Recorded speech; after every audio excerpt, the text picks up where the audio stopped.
ஆதரவாளர்கள் கிட்ட 14 வயசுல தன்னோட நண்பர்களோட சேர்ந்து இளைஞர் அமைப்பு ஆரம்பிச்சு 18 வயசுல முதல் முறையை மைக்க பிடிச்சி எங்க அப்பாக்கு 4 புள்ள இருக்கு, அதுல ஒரு புள்ள இல்லைன்னா பெருசா ஃபீல் பண்ண மாட்டாரு, ஆனா மொழிக்காக நான் உயிரை விடுறதுல ரொம்ப சந்தோஷப்படுறேன் அப்படின்னு ஒரு சின்ன பையன் பேசும்போது யார் அது அப்படின்னு பார்த்தா கலைஞரோட புள்ள. மிசா சட்டம் வந்த உடனே கலைஞரை தான் அரெஸ்ட் பண்ண போறாங்க அப்படின்னு நினைச்சுக்கிட்டு இருக்கும்போது திடீர்னு ஒரு பேரை சொல்லி மு.க. ஸ்டாலின் எங்க அப்படின்னு சொல்லி கேட்டா கல்யாணம் ஆகி 5 மாசத்துல உள்ள போனவரு வெளியே வரும்போது கலைஞரோட புள்ளன்ற பேர் மாறி மிசா ஸ்டாலின்ற பேரோட வராரு. அதுக்கப்புறம் இளைஞரணி அமைப்பாளராக இருந்து தன்னோட 32 வயசுல தான் எலெக்ஷன்ல நின்று தோத்து போய் அதுக்கடுத்த எலெக்ஷன்ல ஜெயிச்சு எம்எல்ஏ ஆகி 43 வயசுல மக்களால தேர்ந்தெடுக்கப்பட்ட முதல் மேயர்ன்ற பேரை வாங்கி தன்னோட 53வது வயசுல தான் அமைச்சர் ஆகிறாரு, 63வது வயசுல தான் எதிர்கட்சி தலைவர் ஆகிறாரு, 65வது வயசுல கலைஞர் இறந்ததுக்கு அப்புறம் தான் அந்த கட்சிக்கே தலைவர் ஆகிறாரு, 66வது வயசுல தான் முதலமைச்சரே ஆகிறாரு. ஆனா அப்படிப்பட்ட ஒருத்தரோட உழைப்பு உதாசனப்படுத்தி ஈஸியா மனராட்சின்னு சொல்லும்போது மட்டும் கை தட்டினீங்களே சார் எல்லாரும். இவரை பத்தி பேசுறதுக்கு கண்டிப்பா டிஎம்கே சப்போர்ட்டரா தான் இருக்கணும்ன்ற அவசியமே கிடையாது. அறிஞர் அண்ணா மாதிரியே கலைஞர் மாதிரியே பேசவோ எழுதவோ தெரியல, முதல்வர் ஆகிறதுக்கான முகராசியே இல்ல, கடைசி வரைக்கும் எதிர்கட்சி தலைவராகவே இருந்துட்டு போக வேண்டியதான் அப்படின்ற விமர்சனம் வந்திருக்கும் போது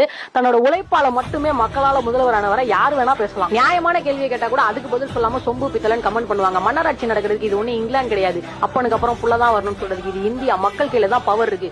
எப்பேற்பட்ட கொம்பனா இருந்தாலும் சரியா ஆட்சி பண்ணானா மக்கள் தூக்கி எறிஞ்சிட்டு போயிட்டே